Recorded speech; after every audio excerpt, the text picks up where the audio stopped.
In 1960, a turning point in automotive history was about to happen. What began as a partnership between two companies would lead to the birth of a unique sports car, the Sabra. But how did a three-wheeled car company create a sporty, four-wheeled masterpiece that would capture the attention in both Israel and the US? Let's dive into the story of the Sabra sports car. The year was 1960. Yitzhak Shubinsky, the head of Autocars Limited in Israel, was at a racing car show in London looking for inspiration to create a brand new sports car. What he saw that day would change the course of automotive history. Shubinsky was struck by two things: a fiberglass-bodied special from Ashley Laminates and the innovative ladder-type chassis designed by Leslie Bellamy, featuring a unique independent front suspension. Impressed by these designs, Shubinsky struck a deal with both Bellamy and Ashley Laminates to bring their ideas into reality. He knew that if he could pair these two components with a powerful engine, he'd have the makings of a revolutionary sports car. But there was one more key player in this story: the Reliant Motor Company. Already familiar with autocars from their previous collaboration on the Carmel and Susita models, Shubinsky approached Reliant to build a prototype using the new chassis and bodywork. In just under 9 months, Reliant's engineers had worked their magic, modifying the chassis, body and suspension, and by the end of 1960 the first prototype of the Sabra was born. Powered by a Ford Consul 1703cc engine, the Sabra was ready to show to the world what it could do. In May of 1961, the Sabra sports car made its grand debut at the World Trade Fair in New York. This was a big moment for both Autocars and Reliant. To start things off, Reliant built the first 100 Sabra cars and shipped them to the US, whilst Autocars prepared their factory in Haifa to assemble more. The press buzzed with excitement, calling it a very limited production car, and the Sabra was officially on the radar of sports car enthusiasts in the US. While the Sabra began making waves in America, Reliant saw an opportunity to bring the car to the UK. In a clever marketing move, they converted 2 left-hand drive Sabras into right-hand drives, rebranding them as the Sabre, a British version of the iconic new sports car. But as the 1970s rolled in, things began to change. In 1971, Autocars Limited went into liquidation, bringing an end to the partnership with Reliant. Despite this, the legacy of the Sabra didn't end there. Some Sabra body kits were left over, stored away by the government. Years later, these kits were sold off, but the impact of the Sabra, a car that bridged the gap between two countries and two companies, remains. From a spark of inspiration at a racing show in 1960 to its debut on the world stage, the Sabra sports car stands as a testament to innovation, international collaboration and a love for the road. Though its production was limited, its legacy is still remembered today. Let's go back to 1961, when Reliant first launched the Sabre 4 at the Earl's Court Motor Show.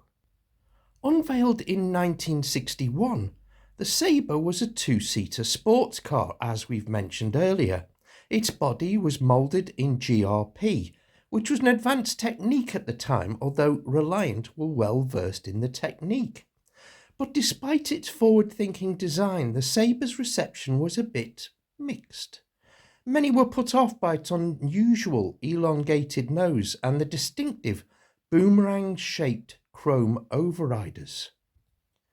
Under the bonnet, the Sabre 4 was powered by the Ford Consul 375 engine, but what really set this car apart was the ability to tune it.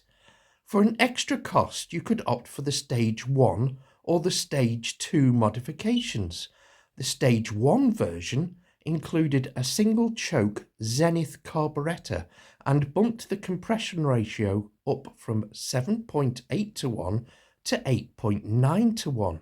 And if you really wanted more power, you could go all in with the Stage 2 version. The Stage 2 upgrade included twin SU carburettors, allowing the Sabre to push beyond 100 miles an hour. Now that's impressive for a 1960s sports car. Reliant also focused on the Sabre's handling.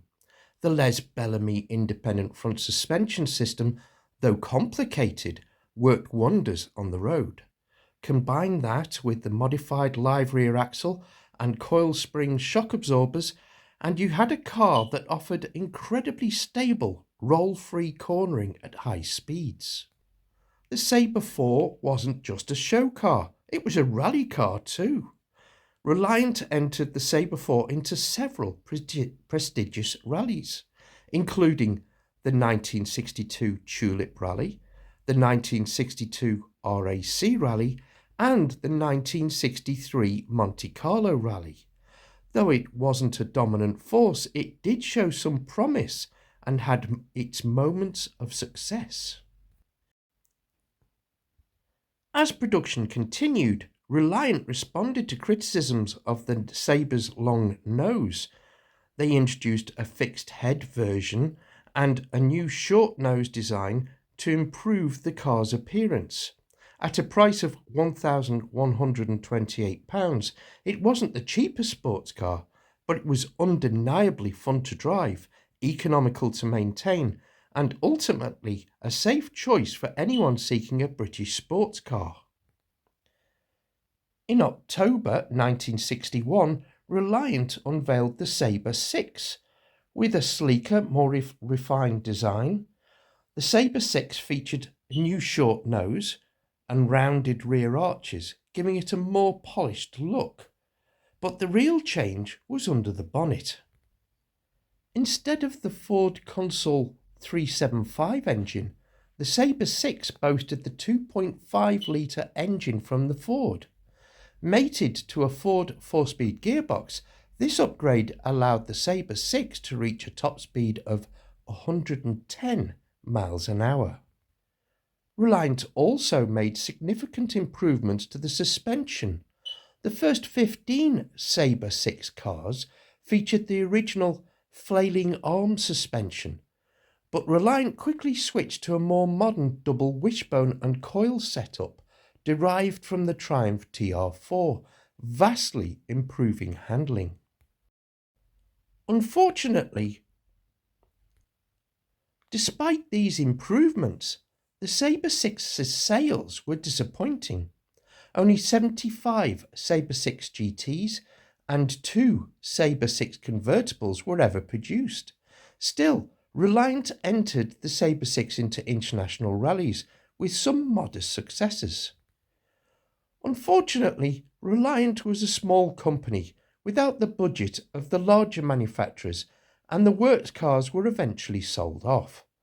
But despite these setbacks, the Sabre 6 is remembered as a fine grand touring car, praised by automotive critics for its driving position, visibility, and overall comfort.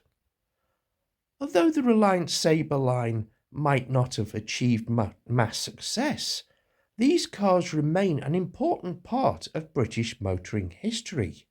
Whether you love them for their design, their unique engineering, or their rally heritage, the Reliant Sabre is certainly a car worth remembering.